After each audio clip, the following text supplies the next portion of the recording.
Good evening, everybody. It's meteorologist Michael Fecca. Welcome back to the 9 p.m. all-weather, all-streaming show that we do here every night during the workdays and on weekends. We stream it out to all of our streaming platforms, including Facebook and YouTube. So if you're joining from either place, please feel free to leave us a question or a comment. Hopefully, I'll be able to go through them all as I go through the forecast, but if not, I'll go through at the very end and see if I can answer anything individually for you. But let's get started here with a look at our headlines, what we're tracking out the next couple of days. Well, through the next couple of days, it's going to be gorgeous out there, and through the rest of this evening, we'll stay clear and dry. Temperatures not as cold, only dropping down into the lower 50s overnight tonight, and that'll set us up for warmer temperatures headed into the first day of spring, which is tomorrow, technically tomorrow morning. I'll break that down coming up in just a moment, but we get warmer here through the weekend, topping out in the 70s tomorrow and Saturday, climbing all the way into the low to mid 80s possibly by the time we get into Sunday, which would be some record-breaking heat specifically for the day on Sunday.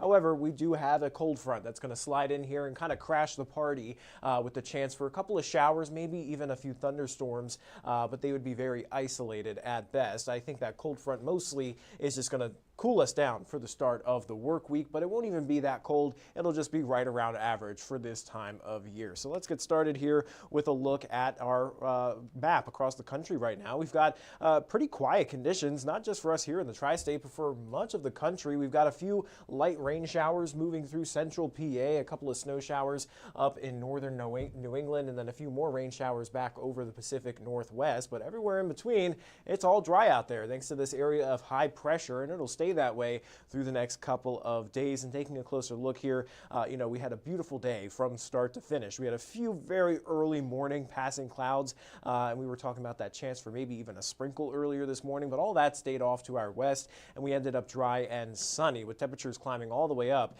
into the upper 60s to lower 70s. Now, since this afternoon, we've cooled down nicely into the upper 50s to low 60s, sitting at around 58 there in Huntingburg and Fairfield, 63 up towards Evansville, and around 60 down towards Madisonville. And over the next 12 hours, like I mentioned before, we'll drop down into the lower 50s overnight tonight. So fairly comfortable and mild for this time of year. Typically, our average lows are hanging out in the upper 30s. So definitely warmer even through the overnight hours. And then looking ahead to tomorrow, a few more clouds through tomorrow, becoming partly cloudy for our Friday, but still we're expecting plenty of sunshine. It's also going to be a bit breezier. Winds will be out of the southwest between 8 to 16 miles per hour, but it's that wind from the south and the combination of some of that sunshine that's going to allow our temperatures to climb back up into the upper 70s, topping at around 78 tomorrow afternoon. And I did mention tomorrow is the first day of spring. Spring officially begins at around 9:46 tomorrow morning. So we'll have a nice full first day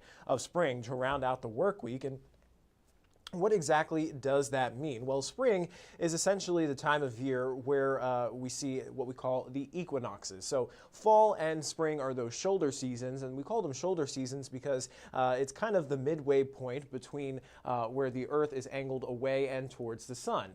So during the winter, the northern hemisphere is pointed away from the sun, so we get a little bit less of that direct sunlight, shorter days, colder temperatures. But now, as the Earth revolves around the sun, we'll actually end up with sunlight directly over the equator, and that allows us to see equal day and night. That's why it's called an equinox. And as we head towards the summer months, the northern hemisphere is pointed towards the sun, so we get more of that direct sunlight over the Tropic of Cancer. So we get longer days and shorter nights. So brighter days and warmer days are for certain here in the coming weeks. But let's talk a little bit about our daylight change through the next month, especially through the spring months here. That's where we see a lot of our daylight increasing, and that's where we see more length to that daylight. So through the end of March, we've already gained a significant amount of daylight out there, but by the end of the month, we'll have gained around 70 minutes since the beginning of winter. And then by the time we get into April,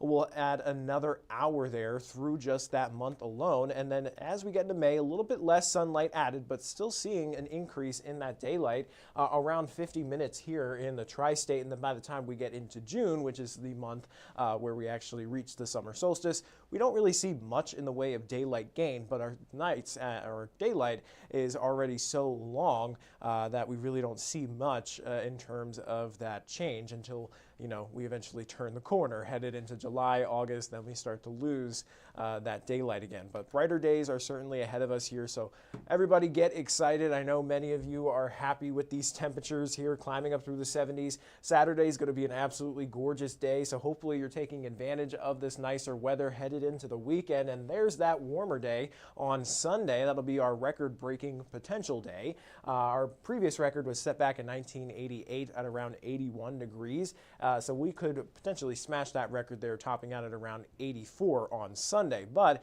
it is going to be breezy, and we're going to see a cold front move in headed into Sunday evening. And as that front moves in, it'll bring in that potential for at least a few isolated showers or maybe even isolated thunderstorm. But as of right now, it doesn't look like anything major expected to move in along that front. It doesn't have a whole lot of oomph to it. It's a strong front. It will cool our temperatures way back down through the start of the work week, but it doesn't have a whole lot of moisture involved with it that would, really promote any sort of widespread shower or thunderstorm activity. It would be fairly isolated in nature, and that will clear off to our south by Monday morning, and then we'll have high pressures build in from the north, so that will help cool us back down for the start of the work week, right to around average for this time of year. So pulling up the 7-day forecast, you can see topping out the 70s and 80s here through the next couple of days, dropping way back down to reality here, topping out in the mid to upper 50s. Tuesday looks like a perfectly average day, topping out at around 59 degrees with lows waking up Tuesday morning down into the mid 30s again. So a little bit more of a chillier start, but not as bad as what we saw going into the start of the work week this week. Temperatures dropped from 77 Sunday afternoon all the way into the upper 20s, and then we had some snow lingering around through Monday and Tuesday as well. We're not looking at anything like that. Just definitely more typical weather for this time of year. Looking ahead here at the end of the month and into the beginning of April, it still looks like our trends for temperatures are going to be on the upside. So much of the country going to continue to warm up here through the next week and a half. And in terms of precipitation, we don't have a whole lot of major weather systems expected to move through here either. So we may end up right around average or even slightly below, especially as you head farther to our south through the deep south areas like Mississippi, Alabama, and Georgia.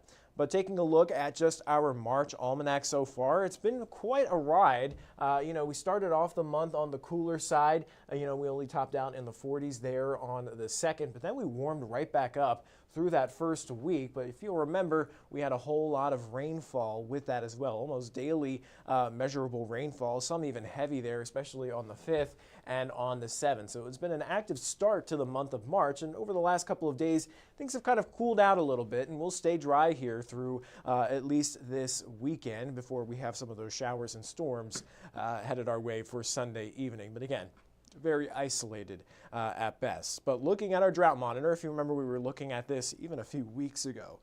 We had actually some moderate to even severe drought across portions of the tri-state. And with all that rain that we had earlier on in the month, that helped really clear out some of that drought, especially across the majority of the tri-state. Still abnormally dry to moderate drought conditions being observed across portions of southern Illinois, but that rainfall really did help us out a lot. And taking a look at the March statistics so far, didn't see any rain today, but for the month, we've picked up around 4.77 inches of rainfall, and that puts us at just shy of 2 inches above average for the month. However, for the year, we are still actually in a deficit. It was a very dry winter. Even though we saw a lot of snowfall, it doesn't equate to a whole lot of liquid. So we've only picked up around 8.14 inches of liquid equivalent precipitation so far this year, putting us at around 1.22 below average. But in terms of our temperatures for the month, we are running well above average here, around 7.5 degrees above normal. We've had actually more abnormally warm days here than we have had any average days. So that all checks out here in those stats. But looking at the next 7 days, just to kind of wrap everything up in a little bit of a bow for you, not a whole lot headed our way. Again, we've got warmer temperatures, potentially record-breaking heat by Sunday, plenty of sunshine and dry time in there as well before that cold front slides in here Sunday evening. That'll kick off the chance for a few isolated showers, maybe an isolated thunderstorm, but I think the bigger impact that that front will have is on our temperatures. Starting off next week only in the 50s, but it doesn't last forever. We will warm back up through the middle and end of next week, topping back out in the upper 60s to around 70. So big news for all of us here in the weather department. We're always excited when we get to share, some positivity within the 7-day forecast. But let me go ahead and check out some of the comments for you. We've got Laura Gray. She's watching from Dawson Springs. Thank you for joining us. Mary, she's watching from the west side of Evansville. Thank you for tuning in. Angie says it was a beautiful day. She's coming from Vincennes. Suzanne, good evening. She was also talking about just how gorgeous it was out there. Zach, good evening. Cheyenne, good evening. I'll take this weather anytime. Tomorrow is the first day of spring, says Laura Gray. Yes. Maybe someone said they're having trouble hearing me. Hopefully, maybe that helped fix during the stream. Phyllis says her birthday is tomorrow, turning 73 years old. Well, happy early birthday to you. And, hopefully you do something outside because it's going to be gorgeous. Maybe go for a stroll, eat outside, go out to dinner, eat on the deck, whatever you want. It's your birthday. Chris Smith says he's loving these temps. He's already mowed for the second time this year today. Yeah, Chris, he's always looking ahead to those warmer temperatures, and you can't really get better than this for our 7-day forecast. But that's all the questions that I'm seeing, so I'm going to hop off the live stream, and I'll send you guys over to 14 News at 10 for all the latest news and weather headlines. Until then, everybody, stay safe, have a great rest of your night, and enjoy your weekend.